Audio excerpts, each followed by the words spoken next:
Think Putin invaded Ukraine because of NATO? Think again. That's the official story: NATO expansion, denazification, defending Russian speakers. But none of those claims hold up to serious scrutiny. Western leaders like NATO Secretary-General and former Dutch Prime Minister Mark Rutte say it's really about empire, that Ukraine was just the beginning, and that the Baltics, Poland, and Moldova could be next.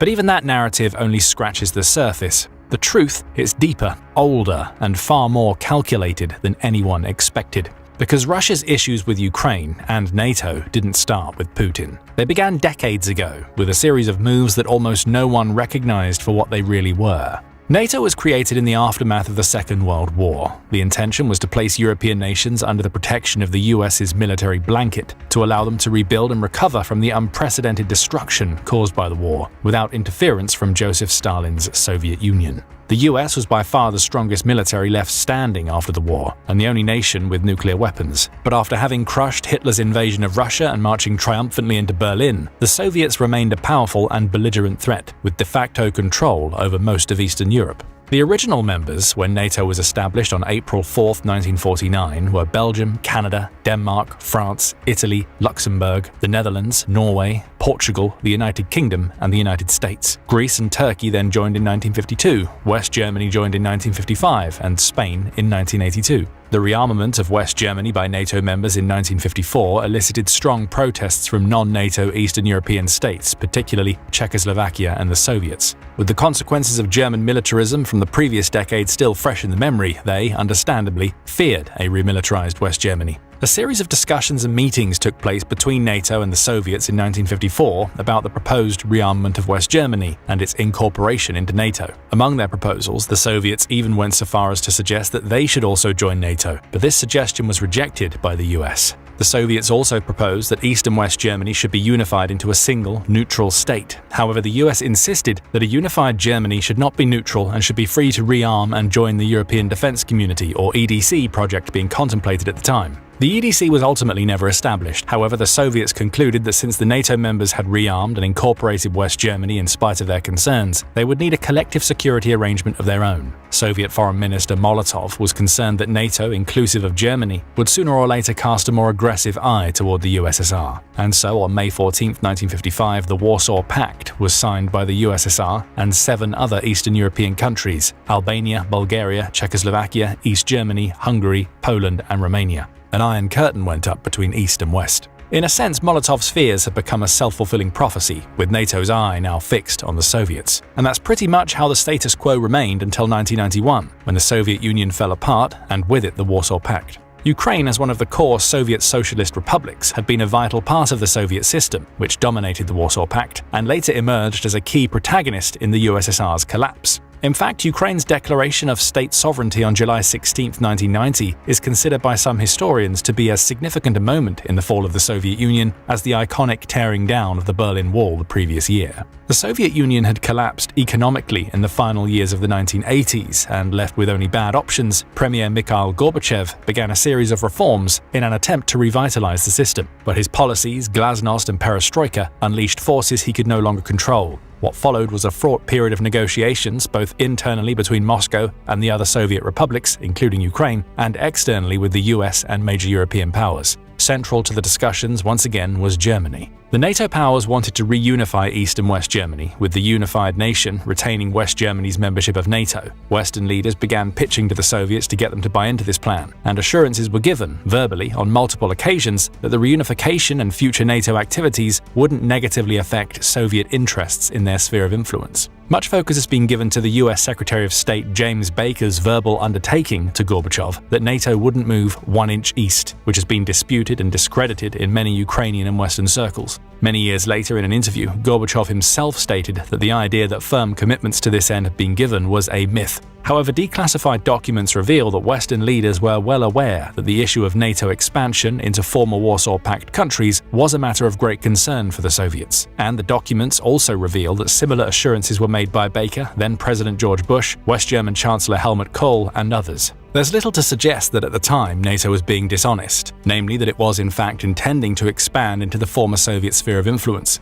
The Cold War was finally ending, and peace was front of mind, not sources of potential future conflict. But that's not how it turned out, and today this supposed failure of NATO to honor its agreements is cited by Russia as a primary reason for its invasion of Ukraine. There are three problems with this story. Firstly, there were no written commitments given, as is clear from the declassified documents. There were discussions, suggestions, and even verbal assurances, but nothing was ever committed to paper. That means, legally, NATO has been well within its rights to expand wherever it wants without breaching any agreement with Russia. Secondly, all of these discussions were held and assurances given with respect to Soviet interests and sphere of influence, not Russian. When the Soviet Union dissolved, Russia legally inherited its interests, including the territory of the former Russian Soviet Republic, the Soviet military, and the USSR's permanent seat at the United Nations Security Council. However, a full 14 countries became independent states after the dissolution of the USSR in 1991. Armenia, Azerbaijan, Belarus, Estonia, Georgia, Kazakhstan, Kyrgyzstan, Latvia, Lithuania, Moldova, Tajikistan, Uzbekistan, and of course, Ukraine. So it's difficult to make the case that territorially, Soviet interests in 1990 equate to Russian interests 35 years later. Thirdly, although NATO has indeed expanded in leaps and bounds into former Warsaw Pact lands, in practically every case, this has been at the instigation of the individual countries, not NATO. In 1999, the first three former Warsaw Pact members joined NATO: the Czech Republic, Hungary, and Poland. In 2004, another 7 joined: Bulgaria, Romania, Slovakia, Slovenia, Estonia, Latvia, and Lithuania. The 3 Baltic states remain the only former Soviet states to have joined. In 2009, following Russia's war with Georgia, Croatia and Albania became full NATO members. Montenegro followed them in 2017, and in 2020, North Macedonia became NATO's 30th member. Following Russia's invasion of Ukraine, Sweden and Finland both shed their long-standing neutral statuses and joined NATO in 2024 and 23 respectively. Now, of these nations, only the last 2 weren't previously definitively within the Soviet sphere of influence, either as Warsaw Pact members, Soviet republics, or parts of Yugoslavia. The Baltic states and Finland all share borders with Russia, so NATO already very much exists right on Russia's doorstep. And Russia didn't invade any of them after they joined NATO, though it did invade Georgia after the country expressed interest in joining. So isn't it blatant hypocritical nonsense for Russia to claim that Ukraine's proposed membership of NATO is a valid excuse to invade and lay waste to it? Well, frankly, yes it is, on many levels, but there are nuances. For starters, there are significant differences between the borders in question and how they relate to Russia's security equation. At 1,196.6 miles, Russia's border with Ukraine is by far the largest of its 4 NATO member neighbors. Its border with Finland is 830 miles long, Estonia 183 miles, Latvia 176.2, and Lithuania 165 miles long. So the border with Ukraine is significantly more difficult and costly to defend, as Ukraine's Kursk incursion in August 2024 so aptly demonstrated. Furthermore, Russia's borders with the Baltic states and Finland are all concentrated in Russia's far northwest, which is ring-fenced by the Arctic to the north and a controllable area to defend. Ukraine's borders, on the other hand, pass along much of the Russian heartland, within a few hundred miles of Moscow and other key centers like Kursk, Bryansk, and Rostov-on-Don. As has been demonstrated by Ukraine's ability to strike at key Western Russian industrial and military facilities with relative ease, the Ukrainian border exposes Russia's soft underbelly in ways the other borders never will. Also, while it's true that Russia didn't take any retaliatory military actions against former Warsaw Pact members and Soviet republics in response to their joining NATO, Russia's relationship with NATO has certainly deteriorated over the years.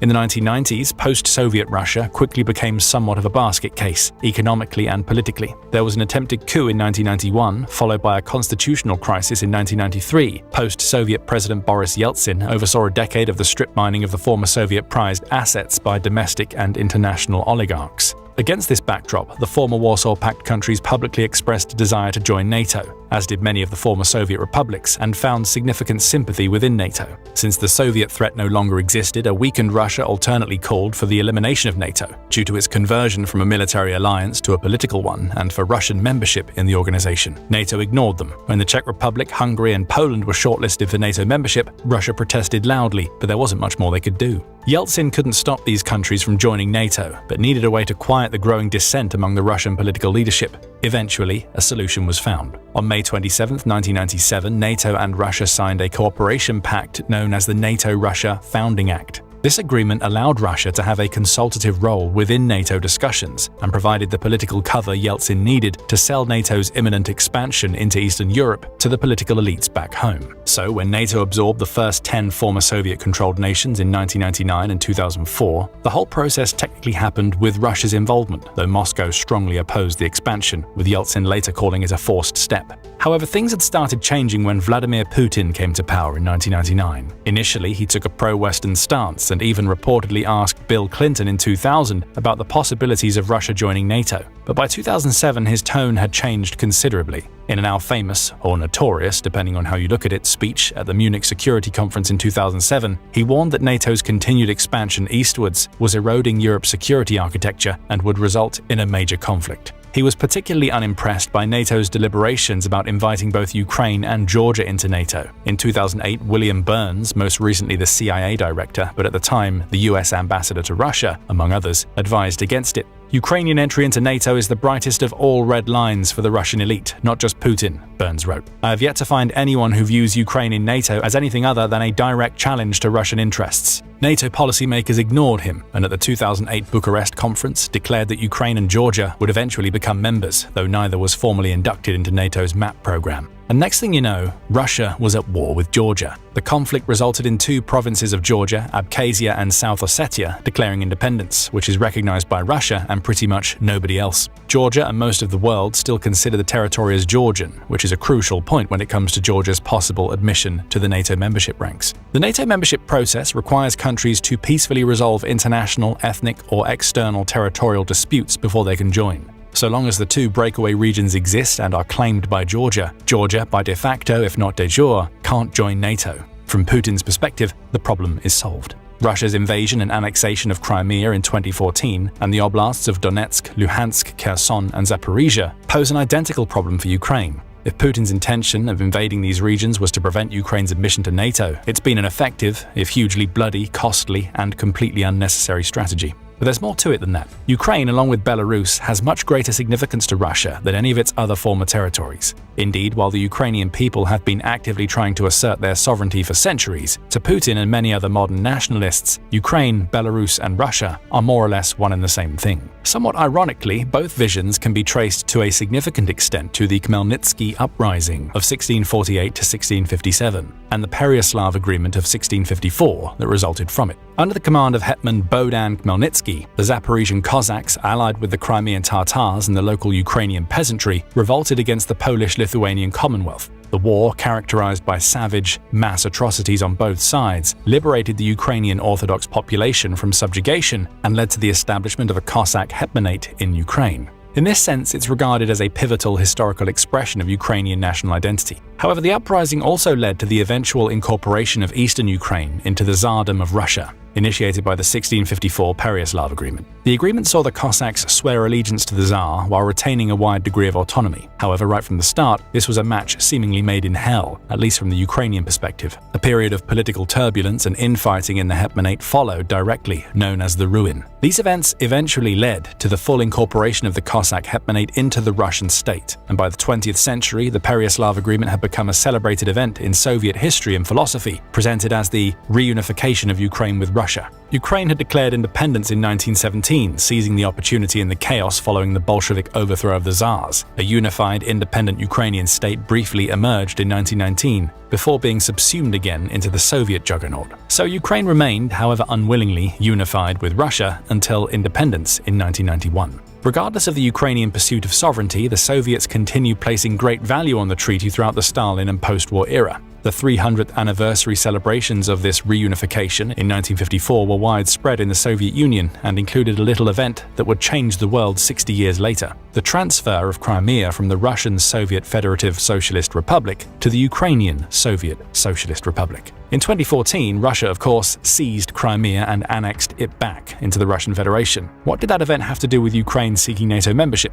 Well, as with Georgia, the contested region makes it difficult for any decisive steps towards admitting Ukraine into NATO to be taken. Russia's invasion of Ukraine in 2022 certainly fulfills the same purpose, but is hardly necessary with the 2014 Crimea issue still ever so unresolved. Some might be able to forgive Putin for being wary of having NATO, with its Article 5 mutual defense clause, dug in all along that massive Ukrainian border of his. For all NATO's protestations about being a defensive alliance and posing no threat to Russia, the two parties have been antagonistic for decades, and NATO does have, by most estimates, a much greater military capacity than Russia. And its members' weapons have been killing its soldiers in Ukraine for most of the past 3 years. And for all President Trump's détente initiatives with Putin, the US's official policy towards Russia is to contain and weaken it. But he clearly didn't need to invade in order to stop Ukraine joining NATO. However unwarranted that may be. All else being equal, like all sovereign states, Ukraine should be free to join whatever alliances and treaties it decides to. So why did Putin invade? Was it just raw imperialism, a desire to implement the Pereyaslav Agreement in full and reconquer Ukraine against the will of its people?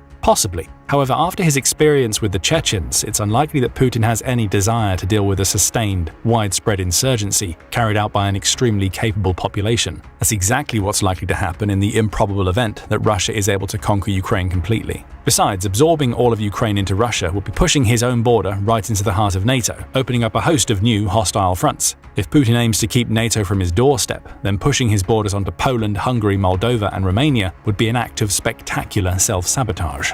With that in mind, the simple tyrannical desire to conquer Ukraine seems too simplistic an explanation. Indeed, there are a host of strategic, ideological, and personal factors that are likely to have pushed Putin toward war, with resisting NATO expansion into Ukraine just one of them. Putin's ideological belief that Ukrainians and Russians are, in essence, one people, as laid out in his 2021 essay on the historical unity of Russians and Ukrainians, is definitely a factor. Another is his legacy. Putin's rule has been built on restoring Russia's greatness. Losing Ukraine to the West would tarnish his historical image as the leader who reversed post-Soviet humiliation. Also, in the years preceding the invasion, the internal situation inside Russia had been gradually deteriorating, in no small part due to the sanctions imposed by the West following its annexation of Crimea. Like most nations, the global lockdown during COVID hurt the Russian economy, exacerbating the situation. By 2022, Putin faced stagnation, highlighted by falling living standards, protests over the imprisonment of opposition leader Alexei Navalny, and infighting among Russia's elites. A patriotic war could rally support and eliminate dissent.